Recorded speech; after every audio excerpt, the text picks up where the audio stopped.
Hi, everybody. I think we're live on Facebook now. Thanks for coming here. We'll give people a few minutes to get settled in.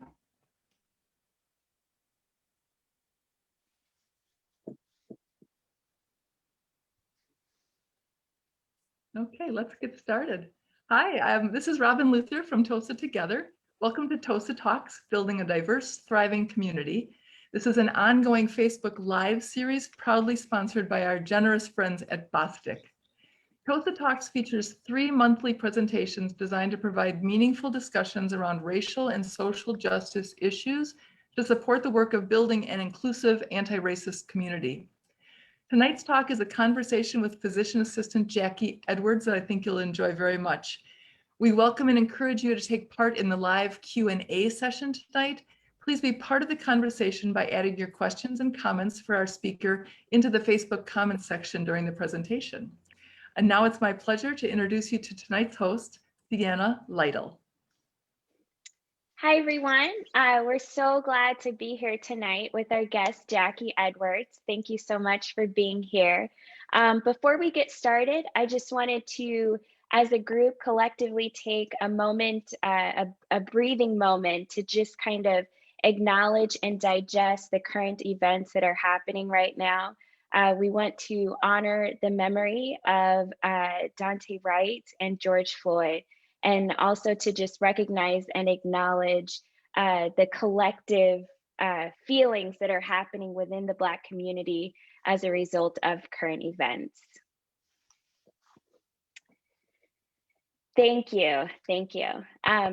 So, Jackie Edwards, let me introduce you. Jacqueline Edwards is a native of Milwaukee, Wisconsin, and is your current International Miss Wisconsin 2021. She has held 3 state titles, including Miss Women Wisconsin United States 2017, Miss Wisconsin Royalty International 2018, and International Miss Wisconsin 2019.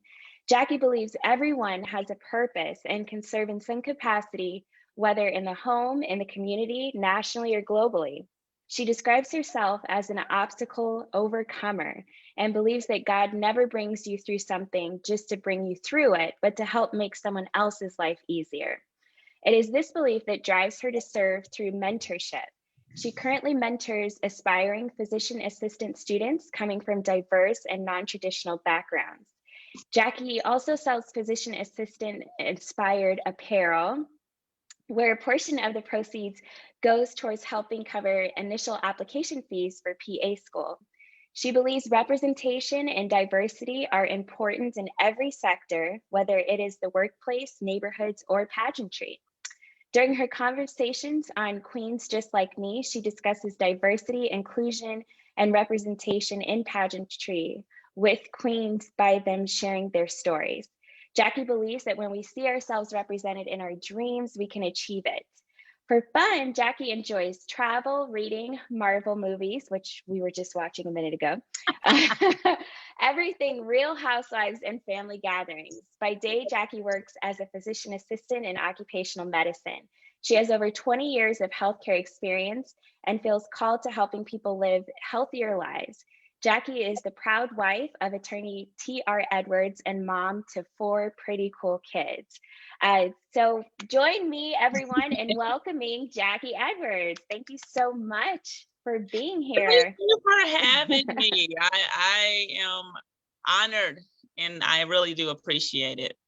Yes, yes. Well, we're excited to have you here with us and to talk about this important topic about healthcare and barriers in healthcare for people of color. You are our expert, our expert mind tonight, and I'm excited to kind of pick your brain about some of the topics that we want to cover. So why don't we start by you sharing with us your background, how and why you got into the field of healthcare? Wow. So a long time ago, back in my young high school years. Not that long ago. Not that long ago.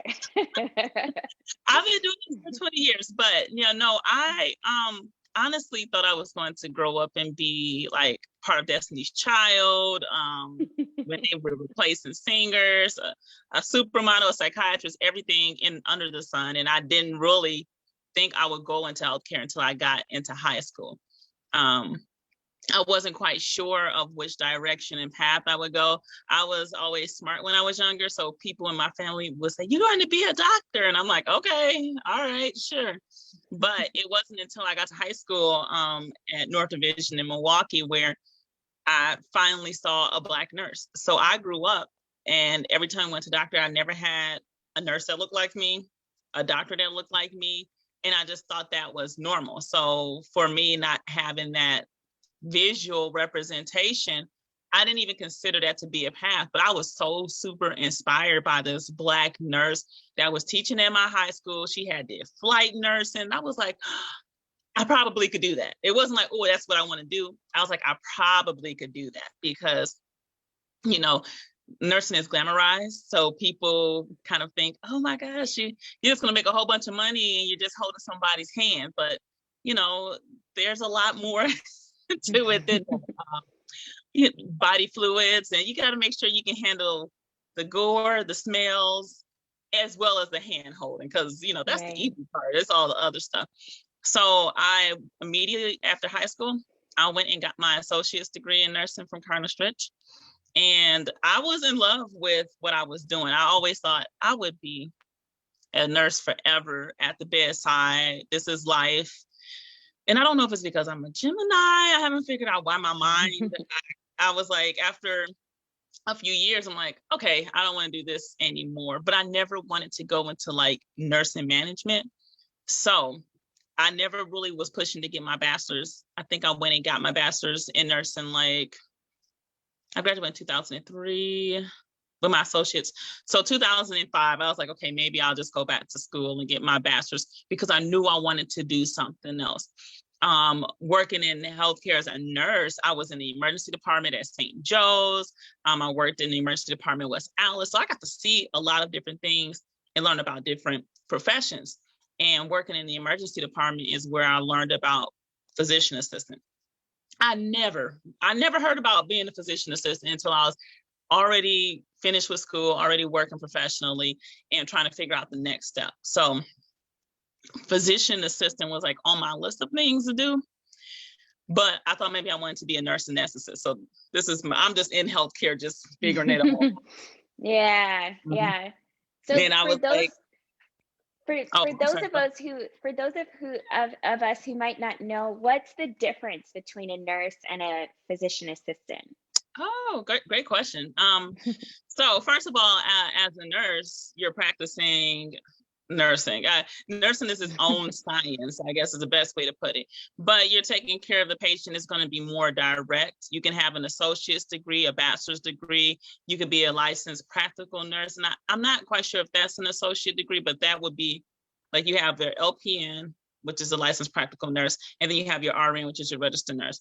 They're kind of phasing away towards from the associate degree trained nurses, and they want them all to have bachelor's degrees. So you're probably not going to find as many registered nurses that have that degree. Now, a physician assistant is different from a nurse in that we practice medicine. We're not practicing nursing.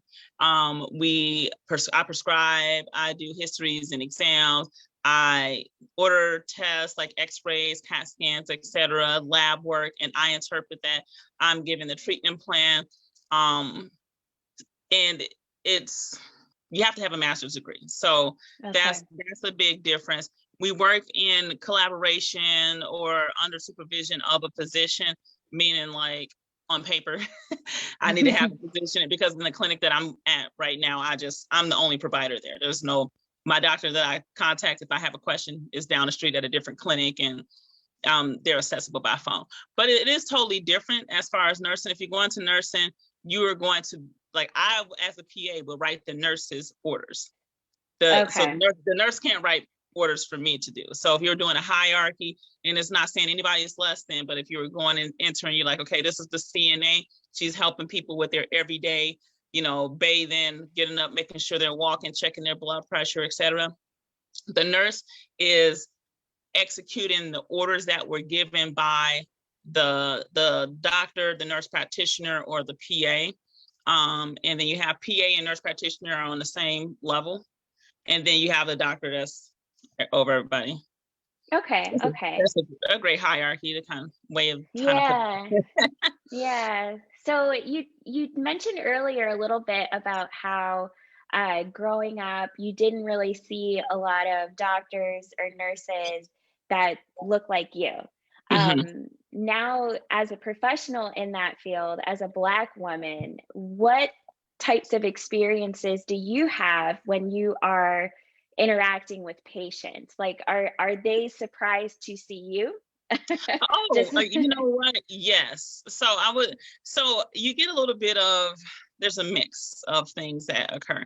I do remember when I first started working in healthcare, when I was not a nursing assistant, because I've been in healthcare since I graduated high school back in 2001, which is almost 20 years. This year will be 20 years.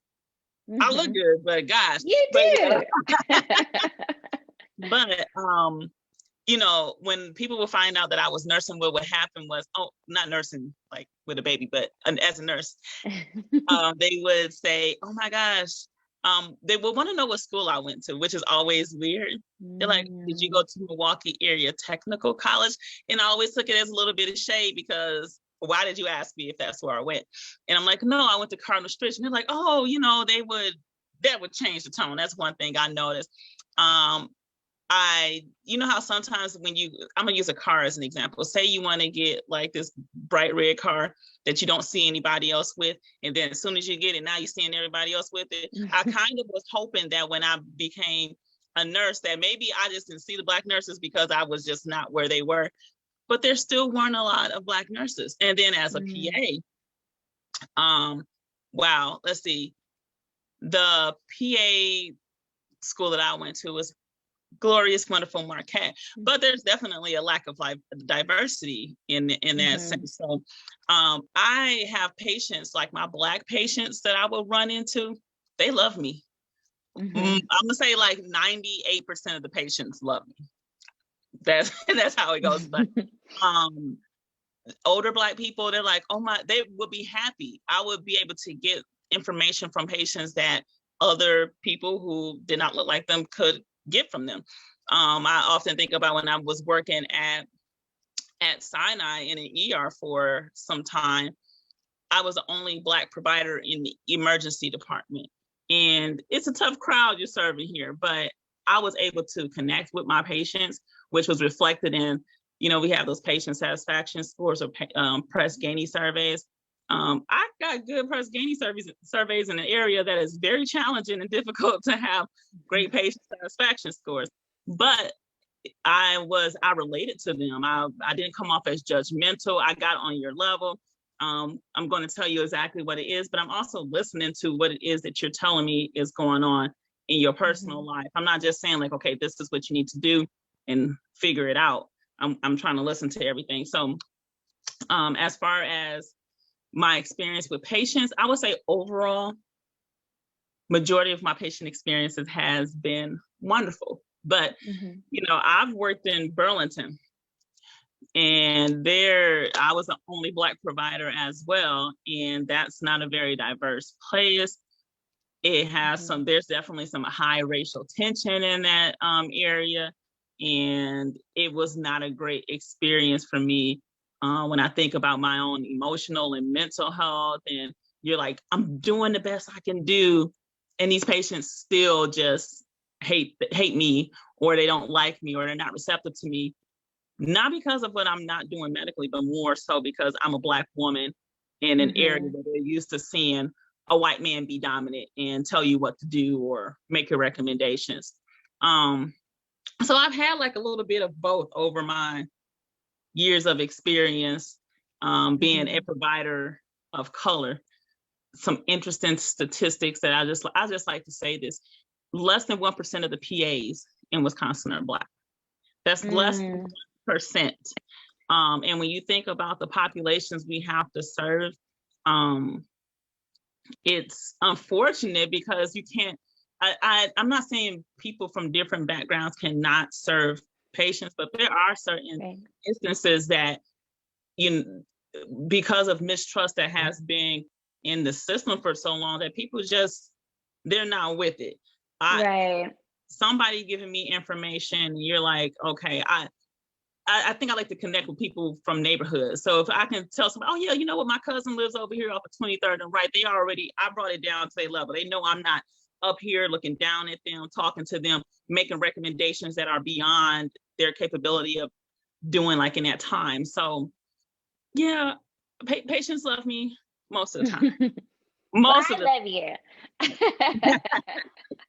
Well, let's talk a little bit about you mentioned how some of your patients might have a distrust with other providers. And I think that is, in this era of COVID, which I can't even fathom all of the things that you're seeing and having to manage and serve with in communities. But we are in the midst of vaccines, right? Everyone's pushing for vaccines. And, just a few months ago, when the vaccines were just starting to be released and distributed to the public, the topic of conversation was, Black people don't trust the vaccines. And I think it was a very interesting thing that I wanted to talk with you about as a healthcare professional,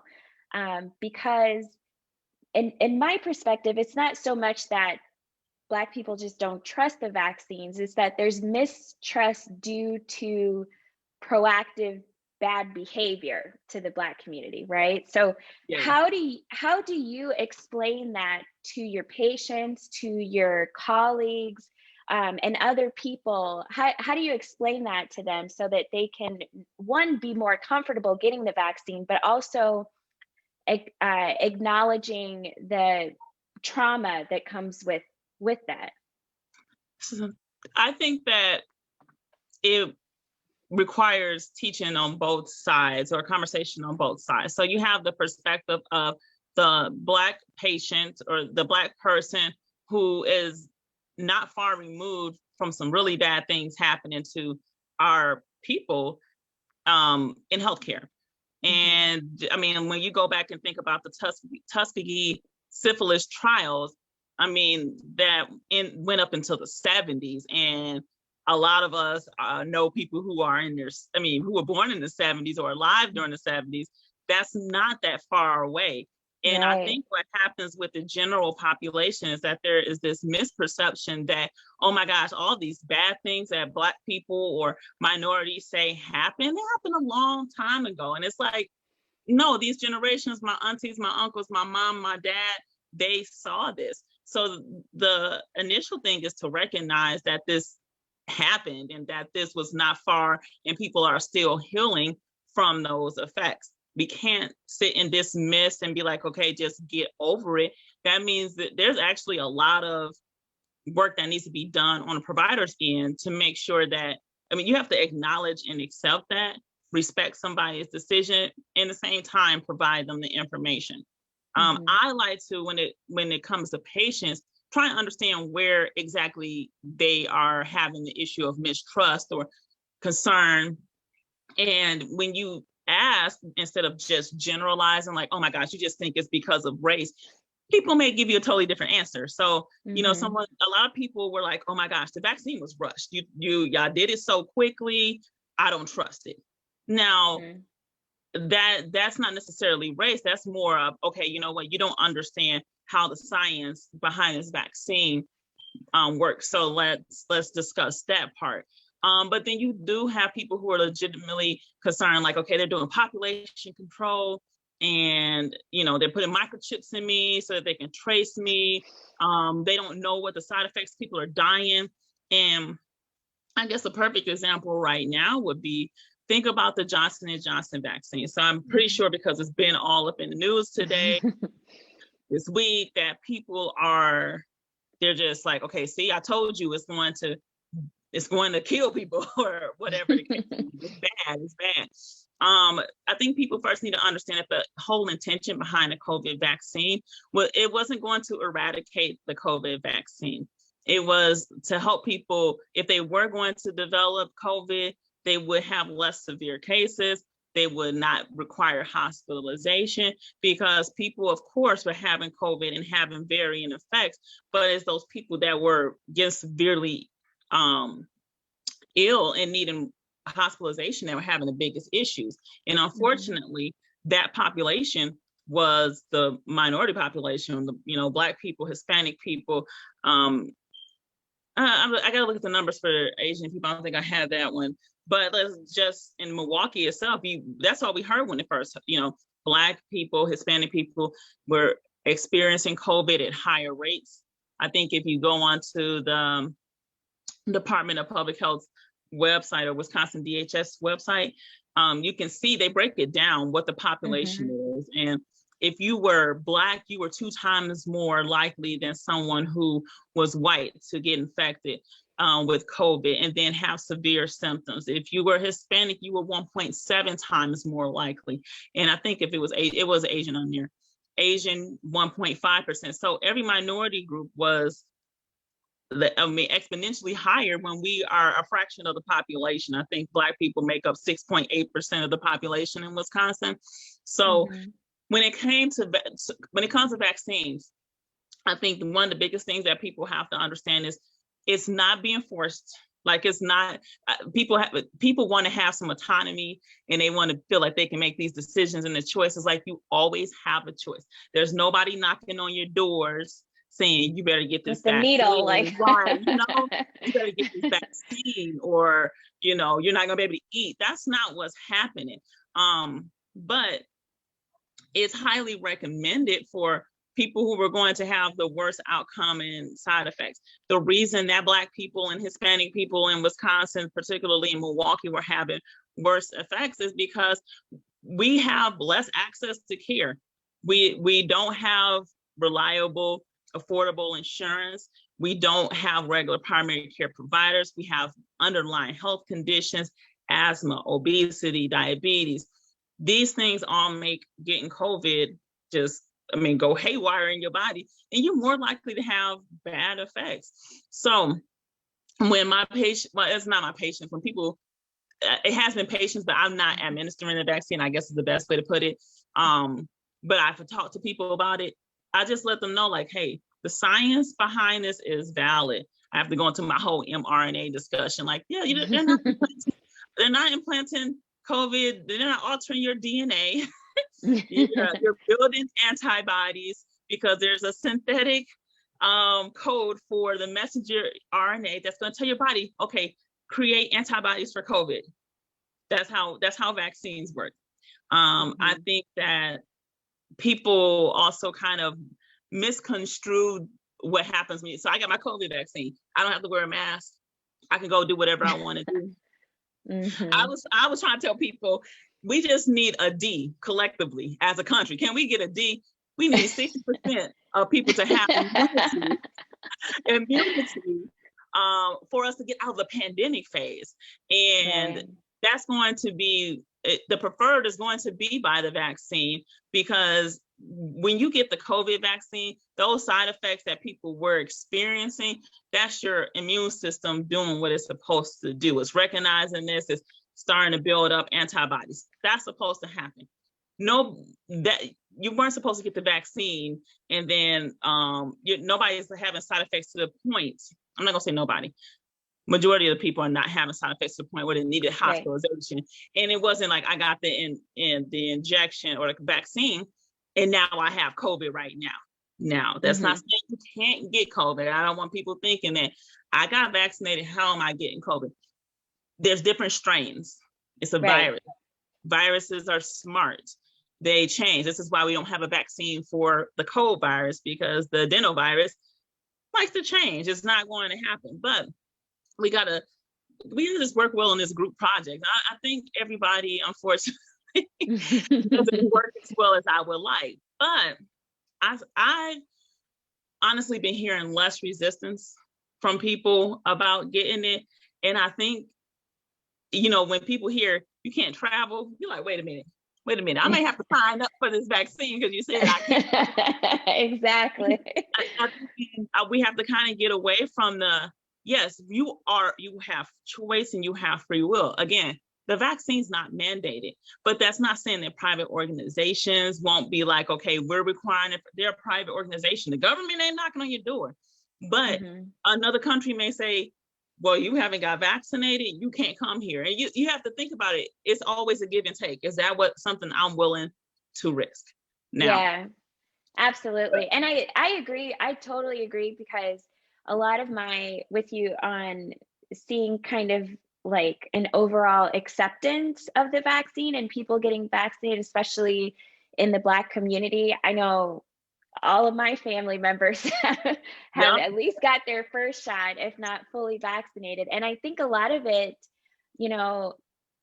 I think the Black community was impacted a lot with, last year when people were getting hospitalized and dying at such higher rates than everyone. I think that really affected, people. It made it real. I think that when you just hear COVID, it can sound like the boogeyman, especially if it just misses you. But it was very real for our community, because not only were people dying from it, they were dying alone, like the worst possible way. And that's traumatic. And you think about, not only I got to deal with my sick auntie or whoever, and they are dying or may die. I'm Black. I ain't got no health care right now. My health care sucks. I'm trying not to be sick, but I'm also an essential worker, so I got to go to work. But I'm working out here in the suburbs with people who I don't know if you really like me, because I just drove past all these signs. I haven't known. Like, it was so much. So I think that definitely played a factor. Like, we're not going to play with the vaccine if it's something we can do in our power, especially, right. I don't want to breathe in tube. I don't want to get my grandma sick, or, things like that. Yeah. I always told my son, if he complains about his mask, I always say it's better than being on a ventilator. Like, you can breathe a lot easier and that's what I tell a lot of people. You can breathe a lot easier in a mask than a ventilator. So yeah, I'm glad to kind of see that positive shift lately in the last few months. But you did mention some of the reasons of why the Black community was kind of more susceptible to develop severe illnesses with COVID. And a lot of that is tied into kind of structural racism, right? You mentioned not having access to healthcare. Let's talk a little bit more about that, and explain to our audience what that looks like. So what types of barriers do you recognize that Black people have when it comes to healthcare? What types of barriers are there that are directly related to systemic racism, essentially? Yeah. So, wow. The first thing that came to my mind is the assumption that we just don't want to do what we're supposed to be doing to live a healthy life. There's these ideas that have been planted in society that, our muscles and skin are thicker, so we don't experience pain the same way. We are resilient, so we don't look like we deal with mental health and mental illness the same way. Particularly in Milwaukee County, I think about our horrid maternal fetal mortality rate is so bad.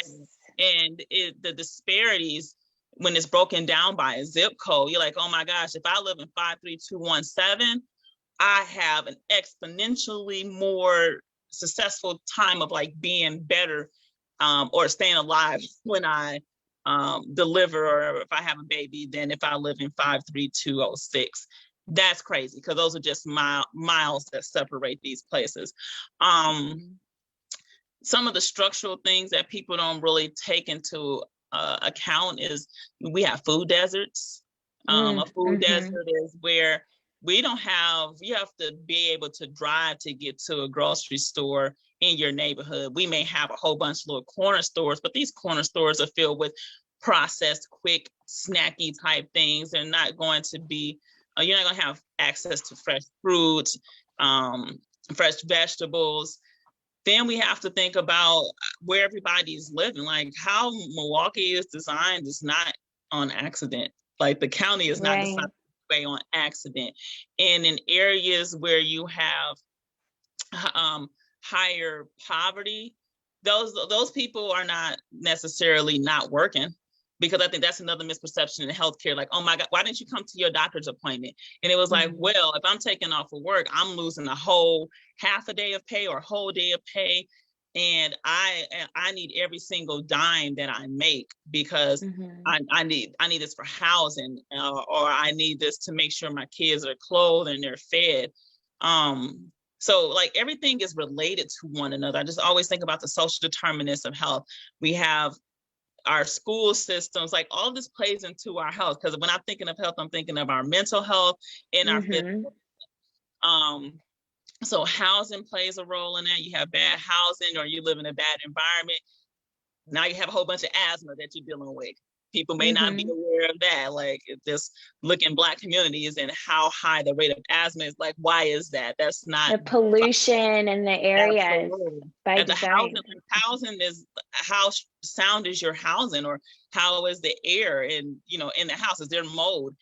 If you don't have a good income and you have to have a house and you have to rent from a slumlord, like it's not because you want to. It's like, this is what I got. This is all I can get. That's going to impact people's health. So I'm thinking like the trauma just from watching the news today. Jesus. Yeah. That stuff affects your health.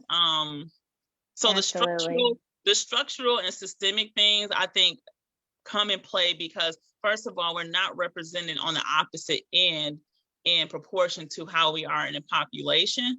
And then when you have a majority white field, it's done like 70-something% of the physician assistants are white. But I mean, when that's the field that you have, they just can't, they need to be aware that these biases that they have exist. So people assume that Black people are poor. I've seen this in the ER.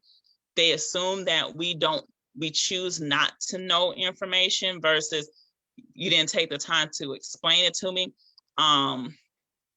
We're obese just because we don't exercise and we don't eat right. And it's like, we're eating what we can eat. And this is, you got the McDonald's and JJ's and everything here, but you don't have, I think it's just, it's been going on for so long that people don't even recognize their unconscious bias when they're providing care for people of color. And that definitely will make you feel like, well, I'm not going to go back to this provider because you didn't listen to me. You don't believe me. You didn't try and help me. I was chastised. Like there's like, think about transportation.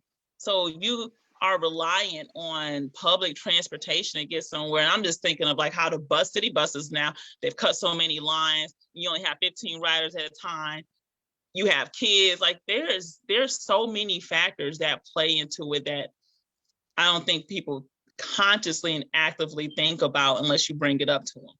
Yeah. And I'm so glad you touched on all of that, because I think a lot of people see statistics, right? They see the statistics, they see the numbers, and they just kind of identify that people group with that number. So for example, with COVID, well, Black people are getting sicker and dying at a higher rate because they have all these comorbidities. Did I say that right? Comorbidities. Yeah, you did. But like you were saying, there's so many factors that lead into that. Black people aren't just naturally unhealthy. We're not just typically naturally criminal. We're not naturally poor or uneducated. Right. There's all of these systemic factors that play into the outcomes, and that's true even for healthcare. And I think people don't realize, like you just hit a point that made me people don't realize that those biases come out. And it just made me think of my angry patient that I had the other day who was just like, and this is not just him. This is a repeated example that when your bias comes out by what you say in these highly emotive times. So immediately tried to question my intelligence. Immediately questioned like if I could afford something. So like you're not saying, oh, you're well, he did say I'm Black and I'm racist. But the other things that he said, like that lets me know your bias that is fed, and some people I think really don't realize that is what they believe until there's a reason for it to come out. So I talk about this often with my husband, like they always want to attack your intelligence because they want to make it seem like you don't know, your work ethic, want to make it seem like you're lazy, and then your like if you're poor or not, if you have money or not. And that trickles into healthcare because I'm not going to prescribe a certain medication because I'm going to assume that you can't get this medication. So I'm going to give you this one, or I'm going to make this recommendation. I'm going to automatically assume that you have state health insurance. These are things that I've experienced. And it's like, no, I have private insurance, and that shouldn't be the case. A factor, yeah. Yeah, it's interesting. I'm when you were talking about the mortality rate with Black women giving birth, because it's bad in Milwaukee County, but the truth is that's an issue nationwide, right? In all parts of the country. And it made me think about Serena Williams and her experience giving birth. Now, Serena Williams is very well known. She is that chick. She's got coins ever. Right. She has coins for days. Okay. So she's not, everyone knows what her economic status is. And yet she went through the same thing. And so it doesn't really matter. When you're Black, it doesn't really matter how much money you have, where you come from, what your status is. Those biases still happen, because what happened with her experience is she basically almost died because the doctor that was treating her through her childbirth ignored her her verbal communication about the pain she was having, and she actually was having like a pulmonary embolism and almost died, and had a history of that. And they thought that she's very strong and does amazing things on the tennis court, but she's a human being, and she wasn't believed in that moment, and it almost cost her her life. And that's where it's just unfortunate in healthcare. And just today, I know we like to always talk about the progress we've made, but I think that we are still so far behind, because that definitely happens. You are not protected by your status, by how much money you make, especially when these biases they're like, I want to say they're interwoven in people's DNA, and they've been passed down generationally, and you have to actively unbind that attachment to you, because if you aren't recognizing it, you're going to kill somebody, and you're not even making that connection. And that happens with moms. I think Black women, we have a hard time when we go into our physician or our provider to talk about our issues, especially when they don't look like us. It's harder to relate. I never felt comfortable talking about like some of my medical concerns, especially like, for example, my anxiety. I needed to talk to another Black woman so that I can understand, not that I can understand, but so I could feel like I was being heard, and that I was taken seriously, and that you could connect to my story. So you're going to take what I'm saying seriously. You're not going to just write me off and be like, oh, you're just stressed, or, it's fine, or because those things matter. Like our healthcare providers, it's like a marriage almost, or at least a serious dating relationship. Exclusive. You need to trust them, and because you're talking to them about basically things that are going to impact if you're living or not. Exactly. If you have a provider who can't relate to you on any scale, and they're just going, like you said, by the numbers or what the data and statistics say, but they never really listen to you, that's not a healthy provider relationship. You need to find somebody else. Right. Exactly. Well, this is all really, really awesome information. I'm going to turn to our audience. We have some questions from the Ooh, audience. okay. Yes. Hey, audience. So we have a question, and this kind of ties into what we were just talking about. So I'll start with that one. In your experience working with many white providers, have you noticed any conscious or unconscious bias on the part of those providers when listening to Black patients' healthcare concerns or complaints, or differences in the way those patients are treated or received care? So like, what have you witnessed, I guess, from white providers? I definitely have seen people, and I would say colleagues, not in every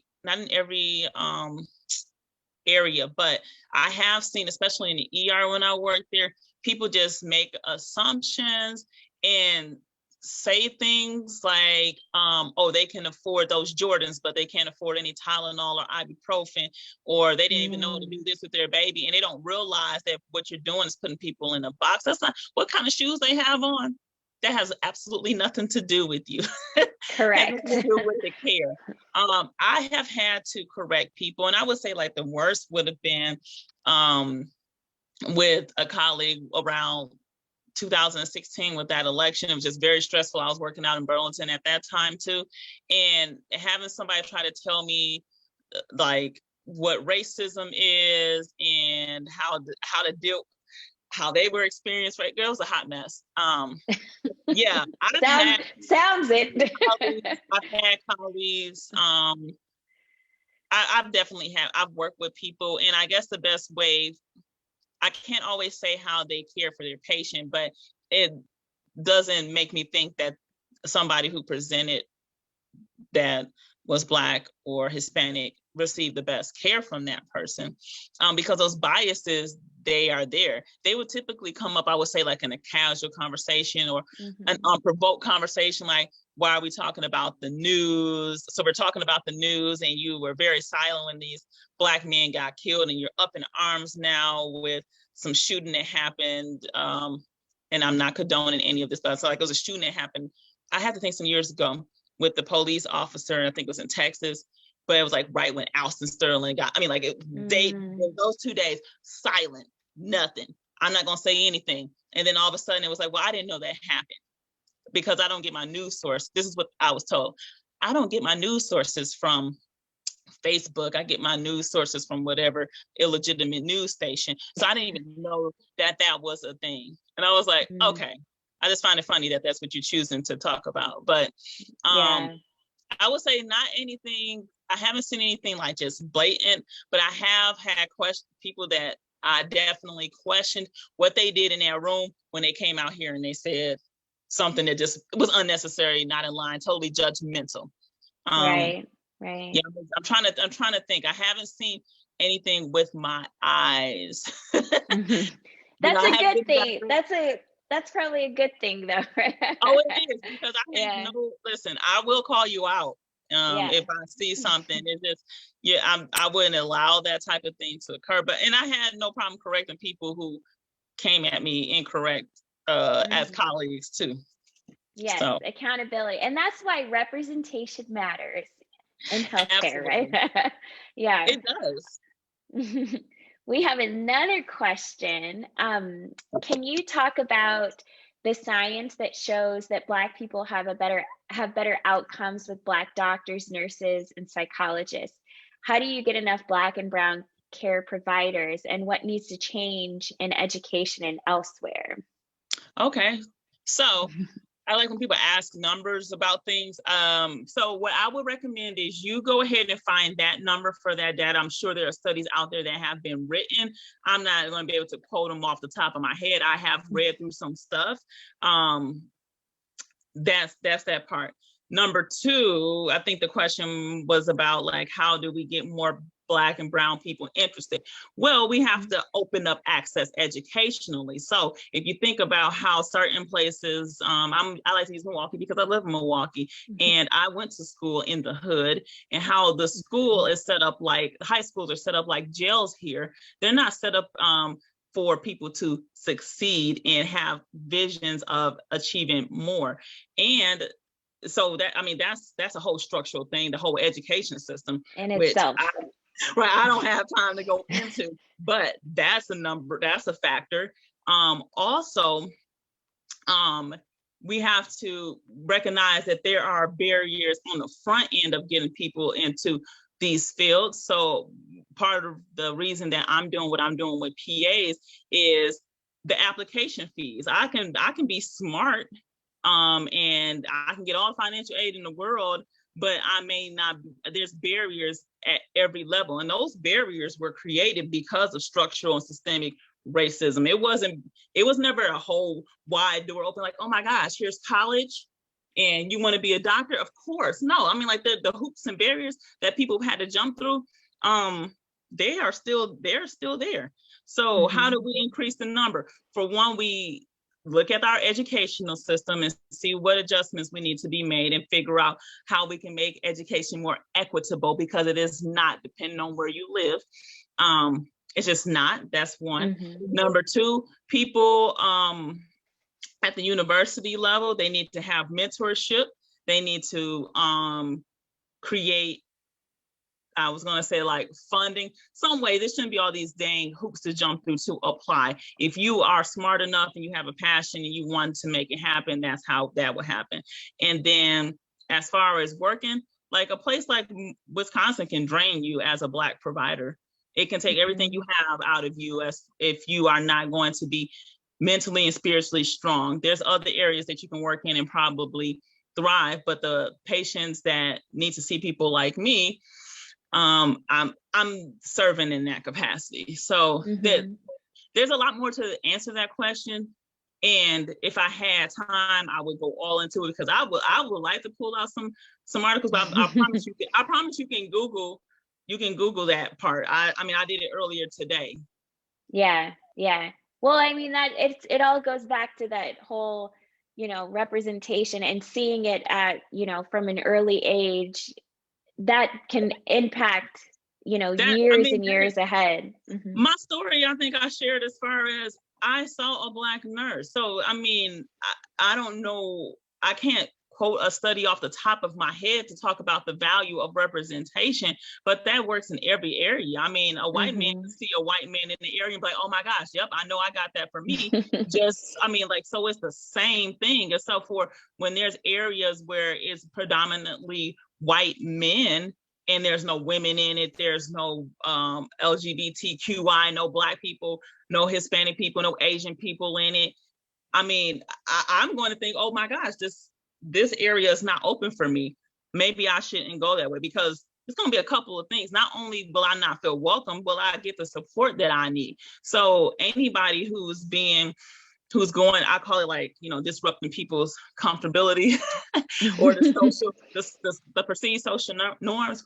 When I do things like that, I'm prepared to be uncomfortable. I'm prepared to be unsupported, because my whole reason is to disrupt the system and bring other people in that look like me. So it's a unique type of battle. You got to be strategic with it, but there's no just one answer. Like, oh my gosh, all you got to do is, it's not one answer. You have to break it all down.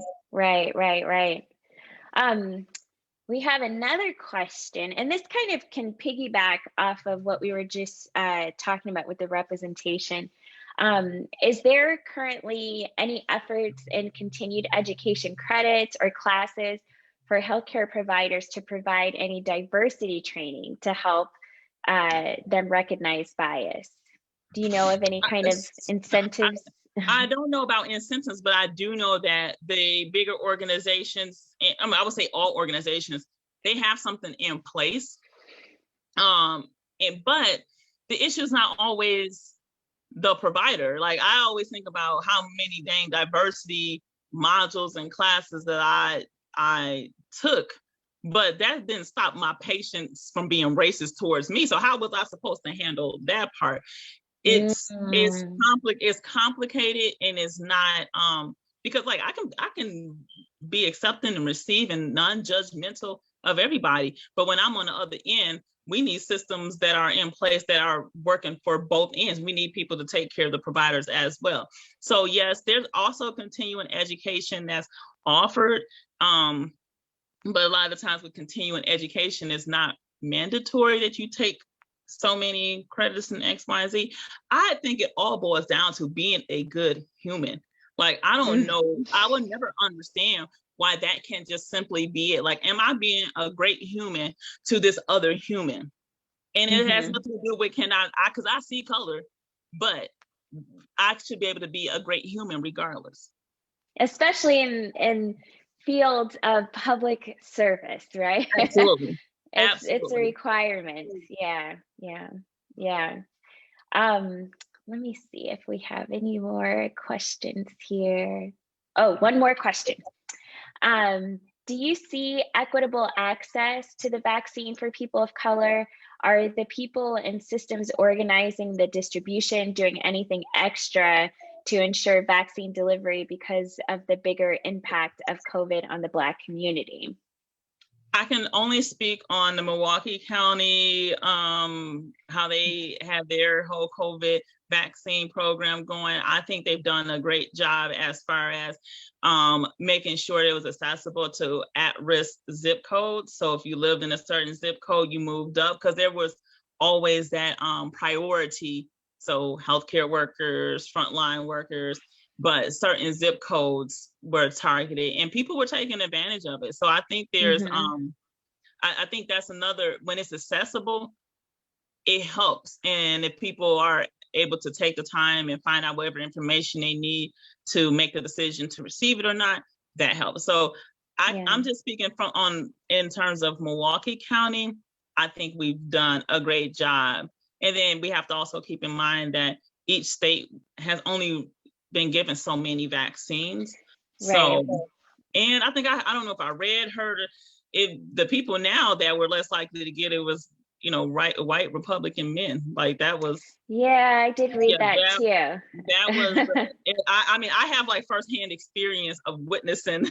I mean, I can at least think of a couple people in my head that work in healthcare and that didn't get it. I'm like, oh, okay. So yeah, it's an interesting shift Wait, what happened? Right. Well, we've got time for one more quick question. And this is a great way to close, because I think it speaks truly to the current moment. I talked to my Black female therapist today, and it was everything. How do you rejuvenate yourself and keep yourself motivated when your service as a Black provider creates stress and anxiety that is significantly higher than your white peers? Oh, Jesus. How do you do self-care in your service? So I would say, like, one of my flaws is that I'm such a giver and caregiver. I've worked in healthcare my entire adult life. So it has been tough for me balancing and recognizing that, okay, you know what? You need to take care of yourself. I would say first, I have my husband who's very supportive, and he's not afraid of telling me to stop and sit my butt down and make sure that, I'm doing too much. That's one. He's my sounding board. He's the first one I tell if I'm having a bad moment at work or where something went crazy, or if I'm not feeling like that definitely has been one. I have been intentional this year in making sure that I went and I don't have a therapist yet, but I'm looking for one. I'm for real. I'm for real. I to see my doctor, and I was diagnosed with anxiety because I was just thinking I was just stressed, like just, normal stress. But I think I've always operated at a high level of stress, but adding on the events of 2020 with work, just the Black killings, all the racial tension, and then working in an environment where I'm the minority. I was dealing with like a lot of aggression. I had like reached my breaking point, and I was like, okay, yes. So I always think about my ultimate purpose is to, provide the best possible care, be a light into the world, be a great human to other humans. So, I mean, I always know that that's what I'm supposed to be doing, but I sometimes just sit down when I'm supposed to sit down. I started exercising. Yay! I know, right? Yeah. I allow myself to rest without making excuses for doing something. And I really just kind of let there's a lot of stuff that just kind of rolls off. I know not to take it and personalize it. There's things that are there are things that are tough though. Like it is hard. I'm not going to lie and try and make it seem like it's not hard working in my environment. Have I considered quitting just because of some of that stuff, not the work itself? Absolutely. So it's always doing traveling. Look, that's why I got my vaccine so I can go. That's good. I journal. I definitely pray. I be trying to meditate, but my brain be doing other stuff. So yeah, it's work. It is work. And I'm glad to hear you are making time for it, because we need that. We have to fill our cups so that we can pour into others. And absolutely, I appreciate you so much. I can see why you are in this field, because you are such a light, and you have just this you just have this like, come here, baby, kind of like, let me take care of you presence. Somebody yesterday was like, give me like the cool auntie. Like, don't be stressed. I love it. And I appreciate you, and I'm thankful for you and all that you do. So I hope all of our viewers will join me in thanking Jackie Edwards for taking time to talk with us tonight. Thank you, Jackie, for sharing your experiences and insights. Thanks also to you, our Facebook audience, for your time and interest, as well as your thoughtful questions. And as always, a special thank you to our generous friends at Bostic, whose support makes the entire Tosa Talks series possible. Plan on joining us for 2 more presentations this month. Next Wednesday, April 21st, we will feature a special panel discussion on the barriers affecting disabled community members, as well as possible solutions and action items. And on the following Thursday, April 29th, our guests will be Wauwatosa Alders Nancy Welch and Megan O'Reilly. Recordings of all Tosa Talks can be found on the Tosa Together YouTube channel. Feel free to reach out to Tosa Together anytime through our Facebook page, our website, or by emailing us directly at tosatogether@gmail.com.